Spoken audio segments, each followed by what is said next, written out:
정치 신입으로 입문한 지 8개월 만에 대통령이 된 윤석열. 첫 검찰 출신, 첫 서울 출신, 대한민국 헌정사상 국회의원도 거치지 않은 첫 영선의 당선인, 그리고 보수정당 중 호남권 역대 최다 득표를 얻은 후보. 처음이라는 여러 타이틀을 쥐고 시작하는 리틀보이 윤석열. 리틀보이? 이 말은요, 미국 20세기를 이끈 정치 거물들 중에서도 단연 돋보이는 인물이자 대통령이었던 루즈벨트의 별명이었다고 합니다. 루즈벨트는 키가 188cm의 장신이었다고 하는데요. 미국, 영국 같은 영어권 국가에서는 신체 특징과 반대되는 별명을 곧잘 붙여서 부른다고 하여 키가 큰 루즈벨트에게 리틀보이라는 별명이 붙여졌죠. 루즈벨트가 대통령으로 집권하던 당시 상황은 대공황과 제2차 세계대전이라는 두 차례의 큰 국난이 있었는데, 루즈벨트는 이를 안정적으로 극복하면서 미국을 지금의 세계 초강대국으로 선장시킨 전설적인 정치인입니다. 나치 독일과 일본 제국을 중심으로 미국, 영국, 소련 등 연합국이 맞서면서 민간인과 군인 사망자를 합해 6천만, 7천만 명에 달하는 사람들이 사망한 제2차 세계대전. 이 참혹한 전쟁이 6년간 이어졌습니다. 여기서 이 리틀보이가 등장하는데요. 히틀러의 자살, 독일의 항복에 이어 일본의 항복이 이루어지지 않자 당시 일본 히로시마에 핵폭탄을 떨어뜨리게 되는데요. 그 핵폭탄의 코드명이 루즈벨트의 별명 리틀보이입니다. 이 리틀보이는 세계 최초 실험용이 아닌 실전에 투입된 핵무기로, 이 리틀보이 한 발로 6년간의 참혹한 전쟁은 끝이 났고, 세계는 전쟁에 대한 인식, 그리고 전쟁으로 인한 세계의 질서가 바뀌면서 국가 간의 현대 국제 정세가 확립, 일본의 완벽한 패배로 식민지였던 한국은 독립을 맞이하게 됩니다. 여기 대한민국도 혜성처럼 나타난 정치 신입 리틀보이가 있죠. 정치계로 입문한 지 1년도 안 된 그는 핵폭탄급 행동과 말은 어딜 가나 주목과 화제를 낳고 있죠. 특히 그가 자주 하는 말, 그의 발언에서 돋보이는 말, 자유민주주의, 자유시장 경제, 자유라는 말을 많이 언급했는데요. 맞습니다. 우린 자유란 말에 집중해볼 필요가 있습니다. 인간이 살아야 할 세계는 자유, 평등, 박애의 사상입니다. 이거는 2000년 인류 역사에서 구라파의 기독교 국가가 만들어낸 용어입니다. 그 중에 가장 중요한 것은 바로 자유이죠. 대한민국이 자유민주주의로 살게 된 건 이승만 대통령이 1904년 미국의 선교사의 도움으로 유학을 가 조지 워싱턴, 하버드, 프린스턴 대학에서 학사, 석사, 박사를 공부할 때 대한민국이 앞으로 가야 할 방향을 알려주었습니다. 전 세계에서 가장 잘 사는 나라는 곧 자유, 평등, 박애를 국가적 이념으로 삼는 나라라는 것을 발견할 수 있죠.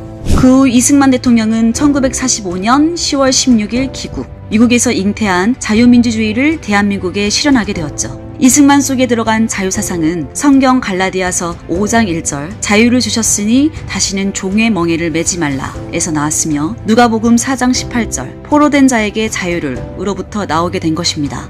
이로써 이승만 대통령이 그려준 자유민주주의 국가 이념으로 세계 10위의 나라가 된 대한민국. 그러나 대한민국은 좌파, 수사파라고 하는 반대한민국 사람들의 세상이 되어 자유민주주의를 철저히 무시, 부정하고 있습니다. 윤석열 당선인은 이에 대해 무너진 자유를 다시 회복시키는 것만이 대한민국을 다시 살릴 수 있는 유일한 길이라 생각했을까요? 2022년 제20대 대한민국 대통령으로 헌정사상 처음이라는 타이틀, 새롭게 시작하려는 자유를 위한 전쟁은 시작되었습니다. 그의 말처럼 자유를 위해서 걸어나갈 리틀보이의 파급력을 기대해보며 여러분들은 어떤 생각을 하고 계신가요?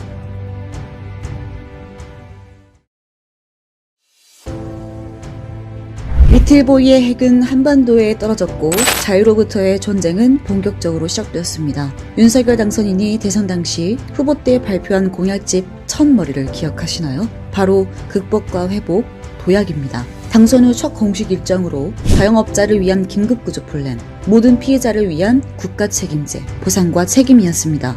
문재인 정부의 규제 중심 수요 억제 부동산 정책은 윤석열 정부의 수요에 부응하는 충분한 주택 공급에 초점을 맞추는 계획과 상당히 비교되는 모습을 볼 수 있습니다. 또 청와대를 광화문으로 이전하겠다, 불필요한 인원도 축소하고 청와대라는 이름을 없앨 것이며 대통령실이라는 이름의 명의를 낼 것, 궁궐적, 저항적 대통령이라는 이미지의 잔재를 없애고 싶어 했습니다.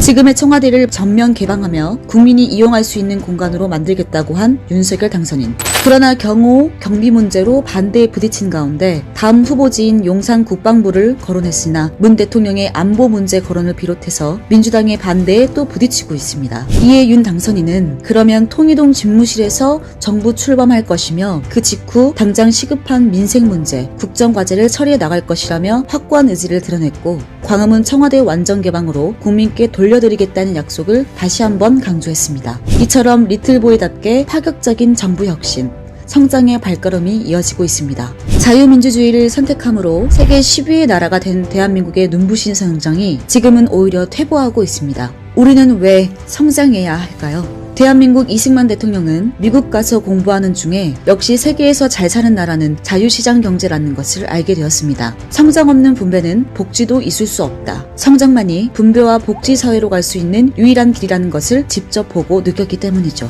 좌파학자들은 공정한, 평등한 사회가 되기 위하여는 세금을 70%를 거두어서 분배할 때 복지 사회가 이루어진다고 주장하고, 우파학자들은 세금을 내야 하는 한도의 선을 35% 할 때에 성장을 멈추지 않고 새로운 분배와 복지로 갈 수 있다고 주장하고 있습니다. 한동안 구라파가 세금을 많이 걷어 분배로 갔으나 그것들을 경험한 결과 오히려 분배와 복지 사회가 무너진다는 것을 알게 되었죠. 다시 그들은 성장을 모토로 할 때 분배와 복지도 모두 이룰 수 있다는 것을 알게 되었습니다. 윤석열 정부는 성장의 동력이 꺼진 대한민국을 다시 살리기 위해서는 무조건 성장의 자유시장 경제 정책에 따라 철저히 초점을 두어야 할 것입니다. 여러분, 문정부의 지난 5년의 소득주도 성장은 어떠했나요? 정말 소득주도 성장했나요?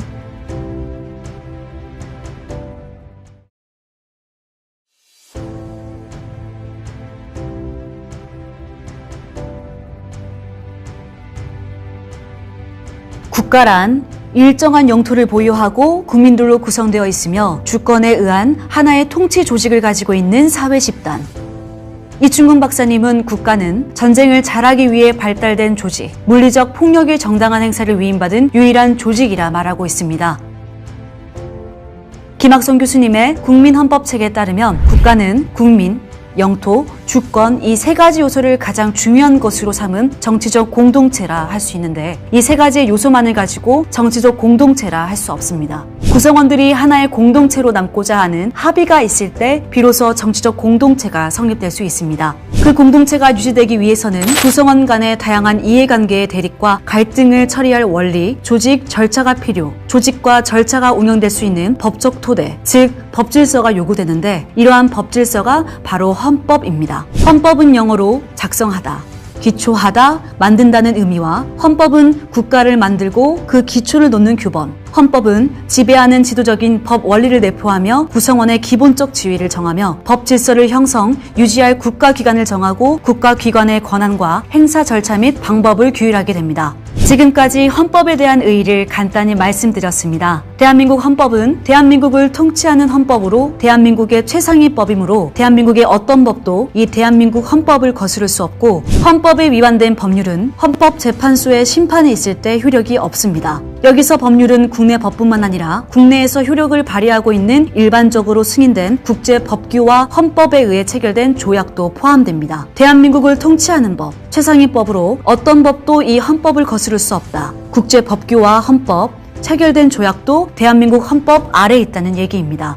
북한 고위급 탈북민 김국선 선생님의 말처럼 오래전 지하조직에서부터 끊임없이 남한을 적화통일하라, 간첩을 생산하고 남한 구석구석으로 내려보낸 결과 청와대, 국정원 안에서도 간첩이 있다라는 말까지 이어져 큰 파문이 있었습니다. 1980년대, 90년대에 배출된 학생운동권 출신 주사파는 지역 사회에 뿌리를 내린 순수한 현장 노동자 출신에서 노조활동을 하다 점점 노동운동의 흐름을 따라가면서 종북주의자, 자신도 모르게 물든 주사파가 되었다는 점입니다. 그 노동운동은 점차 전국 청년, 대학가로 퍼져나가면서 드디어 1980년대 민주화 운동에 불붙었습니다. 당시 민주화란 말은 모든 것이 합법, 진리였습니다. 또한 똑똑한 대학 청년들을 포섭하고 대한민국은 태어나지 말았어야 할 나라라며 종교조와 민노총의 교육을 통해 교사, 학생들은 이미 좌파 이데올로기로 붉게 물들게 했습니다. 자본주의의 문제, 사회주의 경제 이론을 가르치면서 꽤나 세상을 심도 있고 논리적, 합리적으로 세뇌시킨 결과는 대한민국을 부정하는 사람들로 성장하기 충분했고, 무서운 건 그 학생들이 오늘의 정치 지도자, 언론사 기자, 평론가, 판검사, 예술계의 지도자들, 종교 지도자들의 자리에 올라 그 파급력과 영향력으로 마땅히 존경받으며 또 후학을 양성하고 되물림되고 있다는 점입니다. 대한민국이 무너졌습니다. 종북적 사고를 가진 활동가들 때문에 물들어버린 주사파 교육으로 말입니다. 이는 대한민국의 건국정신과 그 헌법 질서가 무너졌기 때문입니다. 먼저 대한민국의 헌법은 이승만 대통령이 1945년 10월 16일 귀국하여 11월 23일 기자회견을 할 때 나는 대한민국의 헌법을 성경으로 만들 것이며 대한민국을 성경 위에 세울 것이라고 기자회견을 했습니다. 자유민주주의, 자유시장경제에 이은 기독교 입국론이 여기서 나오게 된 것이죠. 그 후 유진호 박사를 비롯한 전문가들의 조언을 통하여 독일 헌법을 기본으로 하고 미국 헌법을 참조하여 헌법을 완성하였고, 그 헌법으로 70년을 달려온 결과 대한민국은 세계 10위권이 되었습니다. 이미 각계각층에서 무너진 지 오래된 대한민국. 윤석열 정부는 반드시 대한민국 헌법 질서를 바로 세울 때만이 대한민국을 다시 바로 세울 수 있을 것입니다. 정치가들이 주장하는 북한의 헌법과 대한민국 헌법을 절충하여 자유를 뺀다든지 시장경제를 조정한다면 즉시 대한민국은 해체될 것입니다. 윤석열 당선인이 검찰총장 때의 신년사를 기억하고 있습니다. 헌법 정신을 가슴에 새기고 국민의 말씀을 경청하며 국민의 사정을 살피고 국민의 생각에 공감하는, 국민과 함께하는 자세로 일하자고 다짐했다는 당시의 그 말들. 정치, 경제 분야를 비롯하여 사회 곳곳에 숨어있는 불공정에 단호히 대응하는 것은 우리 헌법의 핵심 가치를 지켜내는 일이라고 했던 그 말. 대한민국의 질서를 바로 세워주실 것을 고대합니다.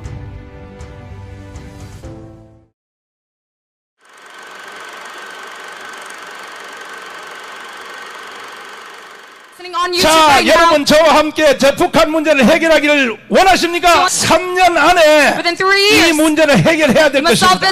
그래야 우리가 윤석열 대통령을 지켜낼 수 있습니다. 지금 윤석열의 이 전쟁국 명분은 이미 후보 때부터 시작되지 않았습니까?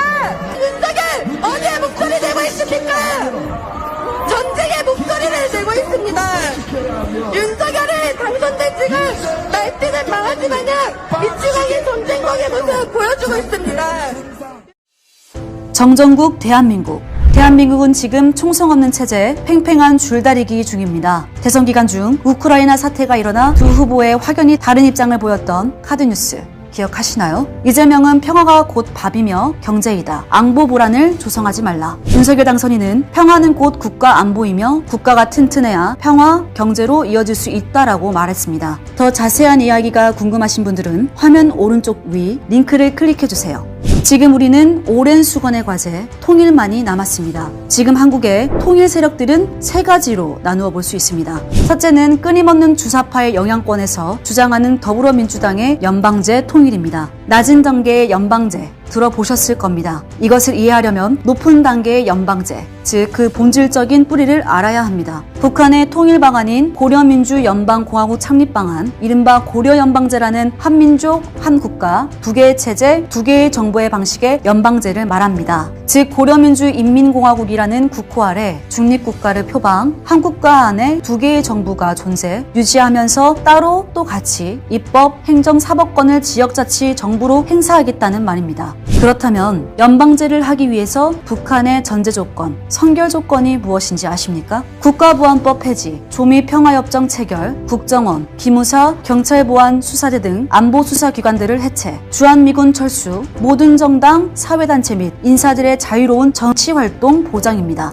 이는 쉽게 말해서 주한미군을 철수시키고 군사적 공백 상태를 연출, 국가보안법, 안보수사기관을 해체하여 마음 놓고 자신들의 이념, 공산당, 사회주의 혁명운동, 조선인민민주주의 체제를 전개하면서 남한 안보 대응을 무력화시켜 적화통일의 걸림돌을 제거하고 무력통일을 용이하게 하자는 것. 한마디로 북한의 연방제안은 적화연명을 위한 위장평화 통일 방안인 것이죠. 다시 말해 종전협정, 주한미군을 철수하려는 계획, 연방제, 지방분권을 극도로 나누어 주민 중심의 지방자치를 구현하는 주민자치법을 시행하도록 만들었습니다. 주민들이 자신이 살고 있는 지역의 민생 현안에 대해 적극적으로 참여하고 그 목소리가 반영되기를 기대하는 법안으로 찬성하는 목소리가 많습니다. 그러나 이 법안에 불순한 의도와 염려되는 조항들이 담겨 있어 의료의 목소리 또한 적지 않습니다. 그중 간단히 말하자면 주민 중심, 주민의 자격에 대해 고등학생도 주민의 자격으로 허용, 정치적, 사회적 활동의 허용, 투표권, 조례제정, 개폐, 감사 청구권까지 허용됩니다. 이것은 또 공포 즉시 시행되고 있죠. 어려서 판단의 사고 능력을 믿지 못하는 것이 아니라 자칫 현실 정쟁의 희생양으로 우려하는 학부모의 근심도 있다는 점. 그리고 이는 행정구역 내에 주소지를 둔 사업체, 학교 교직원에게도 주민의 자격을 주고 위 권리를 인정하므로 강성노조 등의 집단 행동으로 이어진다는 것입니다. 이외에 많은 문제점과 의료의 목소리가 있지만 다음 시간에 심도 있게 다루도록 하겠습니다. 결국 이 모든 것을 거부하는 세력은 반통일 세력, 반대한민국 세력으로 매도하고 있습니다. 지금은 야당이 되었지만